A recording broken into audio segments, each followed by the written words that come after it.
So my friend Rylan with the Ethers Elephant channel recently made a video exploring John Dehlin's research that he constantly touts in order to boost his credibility.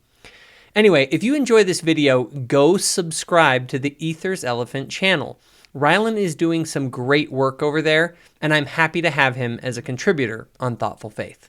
Hi everyone, I'm Dr. John Dehlin and welcome to the Mormon Stories Podcast YouTube channel. This is Dr. John Dehlin. He's a popular ex-Mormon and host of the Mormon Stories Podcast. He has a PhD and he won't hesitate to let you know about it. So I did my PhD dissertation on the LGBTQ Mormon experience.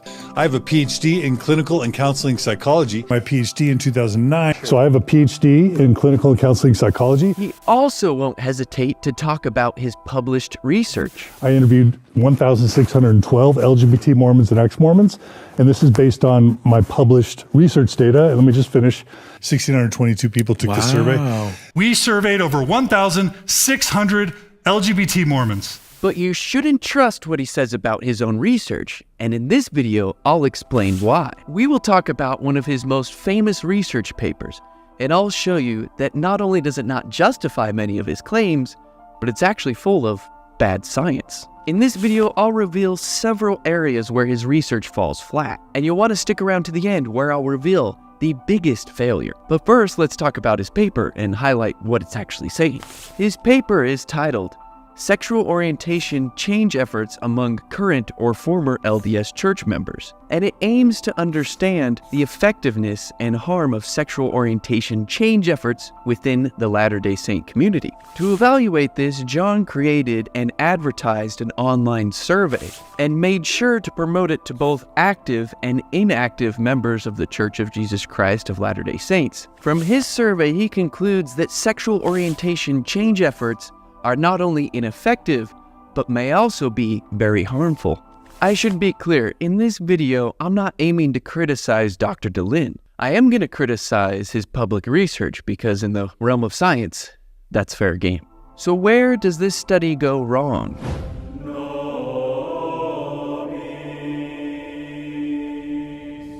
The most obvious example of where this study goes wrong is in the sample that he uses to perform the analyses, because this is what's called a convenience sample. And admittedly so, he writes this in the limitations section of the paper. But the problem with convenience samples is they are full of bias. In the paper, he shares that a sizable portion of survey respondents, about 47%, indicated learning about the survey through word of mouth. That means you're not going to get a representation of the true population you're aiming to learn about. Instead, you're going to get a subsample that's biased towards those who wanted to respond to the survey. And a major red flag in this research is that it talks as if it represents everyone. It says at the beginning it aims to detect the harm of sexual orientation change efforts among current and former LDS church members through the recruitment of a large demographically diverse sample. But the goal of that study isn't actually met when you have a convenience sample. Not to mention it's not the biggest sample size in the world. You have even some groups, when you break it down into different categories, that are of an n equals 1, or meaning there's only one person in that entire subset. But perhaps even worse than this are the analyses and statistics that are used to evaluate the survey data.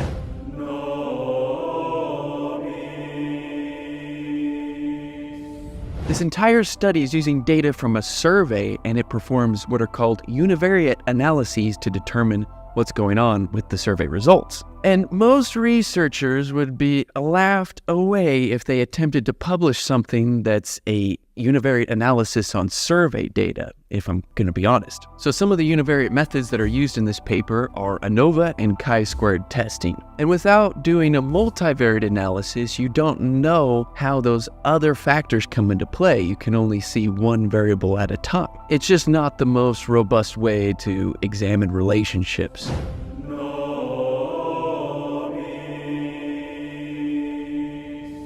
But that's only half of it, because the other bad side of this is what's being plugged into those univariate models. And that, of course, is the survey data, which has been shown time and time again to be unreliable. The truth is, humans don't have the best memory.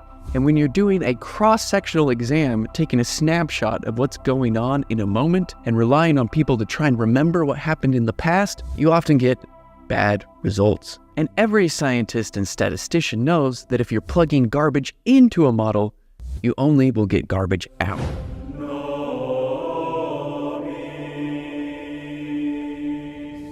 But not only is the data collected via a survey, the questions within that survey are actually quite poorly written and very biased. For example, the main question that is used in this paper is the question about the effectiveness of sexual orientation change efforts. They want to know which methods worked and which methods may have been harmful. The main question has you respond in the following way. You have to respond that the method was either severely harmful, moderately harmful, not effective, moderately effective, or highly effective. Can you see a problem with this? Because there's a major bias within this question. But first, what does harm even mean? You can understand that harm might mean a lot of different things to different people. And so if we're trying to measure harm without it being well defined, it's not clear what we're actually measuring. But this falls into a category of bias known as a double-barreled question bias, because the question actually attempts to measure two distinct concepts, harm and effectiveness, simultaneously. This can confuse respondents because they might feel both dimensions apply, but are unsure how to answer. For example, what if it were very effective, but also harmful? What would you put? It seems odd that these would be on the opposite end of the spectrum to each other. So some people might read that question and interpret it in a completely different way than someone else, and so the responses you're getting can't really be relied on, at least scientifically speaking.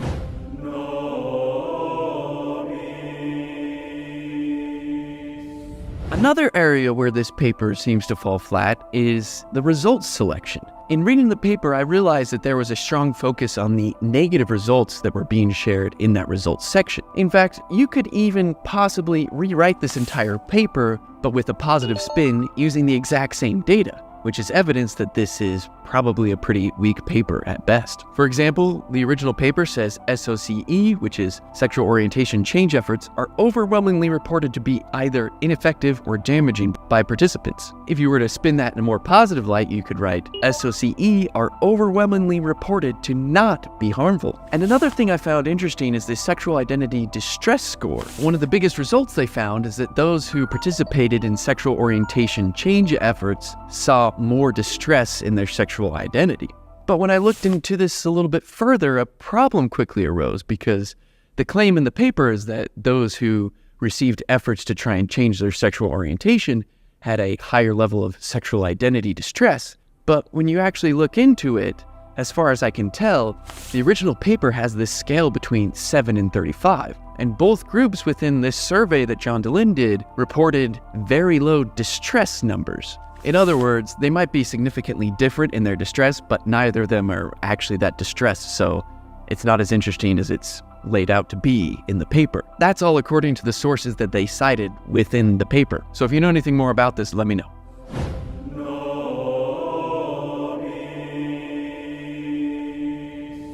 And lastly, and most importantly, the most egregious thing that I see, not just with Dr. Dehlin's paper, but with a lot of other papers, is inappropriate conclusions. And this paper is not immune to that. The problem is, despite claiming that they don't have causality, and that there only appears to be associations, the conclusions go for causality and how they talk about it. For example, in the conclusion, they say that there's considerable evidence that sexual orientation change efforts leads to harm. Well, that's a very causal statement to make in a paper that you admit has no ability to determine causality. And this is the biggest problem with John Dehlin, because the way he discusses this paper and a lot of his other research seems to be in a causal way, even though he can't say that based off of his research. If attempting to change it causes harm, the Mormon church is not just hurting a lot of people. You could make the case it's killing a lot of people. And that's why so many LGBTQ Mormons choose death. Of course they would turn to suicide. I think this is one of the reasons why some people are losing trust in science, because they're quick to say that correlation is not causation unless it fits their narrative. And I'm seeing that with John Dehlin. He time and time again brings up his research and talks about it as if there is a causal relationship. But there's not. His papers even say that. Now, I'm not saying his statements he's making are true or untrue. What I am saying is that his statements are not justified by the research that he's done. He cannot make those statements based on his research. Hey guys, if you enjoyed this video, be sure to hit that subscribe button so my future videos show up on your feed. Also, if you or someone that you know has benefited from the content here on Thoughtful Faith, please consider becoming a channel donor or volunteer by visiting my new website, thoughtfulfaith.org, and clicking on the Get Involved page.